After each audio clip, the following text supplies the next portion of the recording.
तो एक जुमला है कि मज़ा तो ले गया अब्दुल रज़ा, अब तो बची है कजा ही कजा। यहाँ पर भारत के अंदर ना हिंदुओं की शांति को ना मजबूरी समझा जा रहा है। इनका धंधा बंद हो गया भाई साहब। किस प्रकार धंधा कैसे बंद हो गया? भाई साहब धंधा ऐसे बंद हो गया है कि जब से मोदी जी ने 3 तलाक का कानून लेके आए हैं तब से इनके 2 धंधे बंद हो गए। पहला धंधा हलाला का और दूसरा उस हलाला से कमाई होती थी इनकी, तो दोनों धंधे बंद हो गए। नमस्कार साथियों, मैं हूं राजेश बसिन और आप देख रहे हैं संवाद नेशन। जैसा कि आपको मालूम है, अभी 2 दिन पहले तौकीर रजा ने एक भड़काऊ बयान दिया और चारों तरफ सोशल मीडिया पर उनके बयानों की चर्चा हो रही है। मैं यहाँ देख रहा हूँ कुछ यहाँ पर नौजवान खड़े हैं क्योंकि ये यहाँ का मुख्य मंदिर है श्री दुर्गा मंदिर। यहाँ पर कुछ लोग खड़े हैं, चलिए मैं उन्हीं से उनकी राय जान लेता हूँ। सर्वप्रथम भाई साहब, आप यहीं रहते हैं क्या? हाँ, यहीं के रहने वाले हैं। ये मंदिर है, आज कीर्तन वगैरह हो रहा है। आपने शायद एक मौलाना है, मौलाना तौकीर रजा, उन्होंने 2 दिन पहले एक बयान दिया था राजस्थान की राजधानी जयपुर में। उन्होंने कहा था कि हम वक्फ बोर्ड को भंग नहीं होने देंगे। अगर सरकार कोई इस प्रकार की चेष्टा करती है तो हमारे युवा अगर सड़कों पर उतर आए, ये बयान उन्होंने पहले भी दिया था, अब दोबारा उन्होंने वही बात दोहराई कि हमारे युवा अगर सड़कों पर उतर आए तो आप लोगों की रूह कांप जाएगी। ये किसकी रूह कांपाने की बात कर रहे हैं? देखो, सबसे पहले तो मैं आपसे ये कहना चाहूँगा भाई साहब कि किसकी बात कर रहे थे? मौलाना तौकीर रजा। तौकीर कौन है ये बरेली के एक मौलाना है। तो बरेली में बोले ना, बरेली में क्या कर सकता है वो बरेली का है। बरेली में क्या कर सकता है? बरेली में करके दिखाए। यूपी में तो बाबा जी का डर है ना। अब मेरी बात सुनो, हाँ यूपी में बाबा जी का डर है, तभी तो मैं कह रहा हूँ कि बरेली में करके दिखाए। अब बात आती है दिल्ली की। नहीं, ये जो बयान दिया उन्होंने राजस्थान जयपुर में दिया। हाँ देखो, सबसे पहले तो आप ये समझिए कि इनके युवा अगर सड़कों पर निकल आए तो हमारी रूह कांप जाएगी। हमारी रूह कांपने वाली नहीं है। हम वो लोग हैं सनातन समाज के कि अगर अपनी पे आ गए ना तो हम रूह वूह नहीं कपवाते हैं, हम देश से ही निकलने पर मजबूर कर देंगे।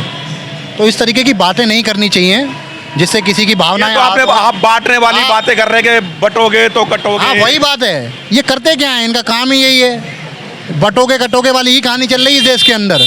और जिन मौलानाओं की आप बात कर रहे हैं ना, ये मौलाना तो किसी काबिल ही नहीं है। इनका धंधा बंद हो गया भाई साहब। किस प्रकार धंधा कैसे बंद हो गया? भाई साहब धंधा ऐसे बंद हो गया है कि जब से मोदी जी ने 3 तलाक का कानून लेके आए हैं तब से इनके 2 धंधे बंद हो गए। पहला धंधा हलाला का और दूसरा उस हलाला से कमाई होती थी इनकी, तो दोनों धंधे बंद हो गए। क्या कमाई आप हमने ये सुना है, हमने बहनों को रोते हुए देखा है, जिनके जो पीड़ित हैं, हलाला पीड़ित, 3 तलाक पीड़ित हैं, उन बहनों ही कभी कभी रो रो करके उन्होंने हमें बताया कि हलाला कौन करते हैं? हलाला करते हैं मौलाना। और हाँ, और उन मौलानाओं को इस बात के पैसे भी दिए जाते हैं कि हलाला भी करेंगे और पैसा भी लेंगे। अब 3 तलाक ही बंद हो गया तो हलाला के तो मामले बहुत कम हो गए और वो धंधा भी कम हो गया। अब ये बिलबिलाए हुए हैं भूखे प्यासे नंगों की तरह। मतलब इसीलिए बिलबिलाए हुए हैं। हाँ, ये जो फालतू की बातें कर रहे हैं ना, ये देश को तोड़ने वाली जो बातें हैं कि हमारा युवा, इनका कौन सा युवा है? अरे इनका कौन सा युवा है? अगर मुस्लिम समाज को ये अपना युवा कहते हैं तो ये बात मानते हैं क्या कि वो हमारे समाज से अलग हैं? ये वो बात मानते हैं कि मुस्लिम समाज का जो युवा है वो देश विरोधी है? ये वो बात मानते हैं क्या कि मुस्लिम समाज का जो युवा है वो आतंकी है, वो पत्थर फेंकने के लिए निकलेगा इनकी बातों पर? ये अपने आप को इतना बड़ा नेता मानते हैं क्या?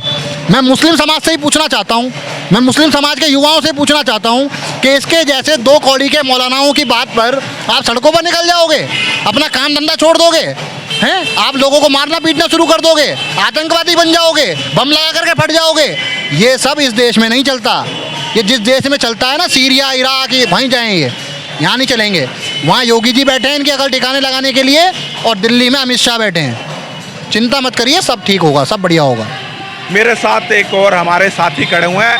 तौकीर रजा ने यह भी बयान दिया कि हमारे लड़के जब इस बार आएंगे तो सर पर कफन बांध के आएंगे। इस बार जो आंदोलन होगा वो CAA यानी CAA से भी ज़्यादा उग्र आंदोलन होगा। मैं आपके माध्यम से बता देना चाहता हूँ उन मुस्लिम युवकों को, उनसे संदेश देना चाहता हूँ उनको, भटके हुए नौजवान, उन भटके हुए नहीं, उन मुस्लिम युवकों से कि अगर वो इस तौकीर रजा के कहने पे चलेंगे तो एक जुमला है कि मज़ा तो ले गया अब्दुल रजा, अब तो बची है कजा ही कजा। मजा तो ले गया अब्दुल रजा, अब तो बची है कजा ही कजा। तो और दूसरे बात क्या है, भीड़ में कौन आता है? देखो भेड़ आती हैं, बकरियां आती हैं, शेर कभी भीड़ में देखा है आपने? आप कर दीजिएगा, लेकिन मैं आपको ये बताना चाहता हूँ कि भीड़ में कौन आता है? कौन? भेड़ आती हैं, बकरियां आती हैं, ठीक है ना, और कुत्ते भी आते हैं।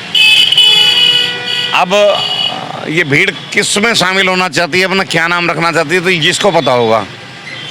समस्या देखो, अगर सब धर्मों को मिलकर साथ रहना है तो एक दूसरे का सम्मान करना होगा, और अगर सम्मान आप नहीं करेंगे तो आप सम्मान पाएंगे भी नहीं। आप एक थप्पड़ दिखाएंगे, हम 100 दिखाएंगे, आप 100 दिखाएंगे, हम लाख दिखाएंगे। अगर हिंदू, ठीक है, हिंदू सहिष्णु है, चुप रहना जानता है, लेकिन एक बर्दाश्त की हद होती है। मैं मानता हूं कि हिंदू सोया हुआ है, लेकिन हिंदू सोया हुआ है का मतलब ये नहीं है कि हिंदू मर गया है। हिंदू ने हथियार डाल दिए हैं, टांगे हैं, डाले नहीं हैं। जिस दिन हथियार वापस उठा लेगा हिंदू, तो जैसे अफगानिस्तान तक भगा भगा के मारते थे ना, ऐसे ही मारेंगे। आप कह रहे हैं अफगानिस्तान तक भगा भगा के मारते थे, हरि सिंह नलवा जी का बहुत नाम हुआ है, लेकिन आप तो अफगानिस्तान से भाग गए जी। अब वहाँ पर कितने हिंदू हैं, कितने सिख हैं, जहाँ वो खालसा मजहब का, खालसा पंथ का राज्य होता था वहाँ पर अफगानिस्तान। हमारे हिंदू धर्म की एक परेशानी रही है, हमारे हिंदू धर्म की एक परेशानी रही है कि यहाँ ना हर आदमी मुश्किल लड़ता है, मतलब वो हर आदमी नेता बनना चाहता है। तो ऐसा ही कुछ वहाँ भी रहा, नेता बनने के चक्कर में एक दूसरे का विरोध करते रहे। हमारे यहाँ हिंदुस्तान में 645 के लगभग जो है रियासतें थी, आपस में लड़ती रहती थी। नहीं तो ये छोटे छोटे ग्रुपों में आए थे, 500-500 आदमी लेकर के, घुड़सवार लेकर के, और इन्होंने हमले किए, और फिर ये यहाँ राज करने की बात करते हैं। अगर ये इनका पूरे हिंदुस्तान पर राज था मुसलमानों का, तो फिर ये लड़ते किससे थे? राजस्थान में किससे लड़ने गए?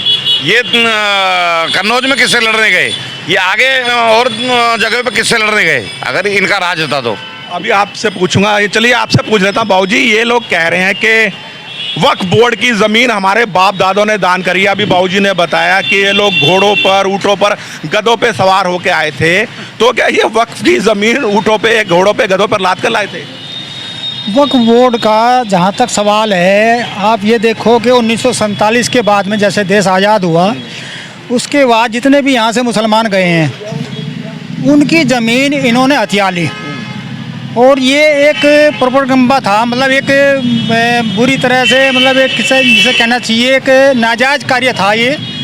जबकि जो हिंदू आए हैं, मुसलमान जो इसके बदले वहाँ से पाकिस्तान से, तो पाकिस्तान में कोई बोर्ड आज तक नहीं बना, और ना ही उनको उनके लिए कोई ऐसी हेल्प बनी जिसके बदले उनको ज़मीन के बदले कुछ मिला हो वहाँ पर। और जबकि यहाँ से जो लोग गए हैं उनकी ज़मीन भी इन्होंने ही हथिया ली। तो ये तो एक प्रोपेगेंडा जो है ना, ये तो बहुत ही एक निंदनीय कार्य है। मेरे साथ एक और भी खड़े हुए हैं, काफ़ी ऊंचे लंबे कद के, अमिताभ बच्चन जी की हाइट के, और मुझे शायद इनको मुंह तक माइक ले जाने के लिए हाथ को ऊंचा करना पड़ेगा। आप सबसे पहले आपका नाम जानना चाहूँगा। जी, मेरा नाम अनमोल दुबे है।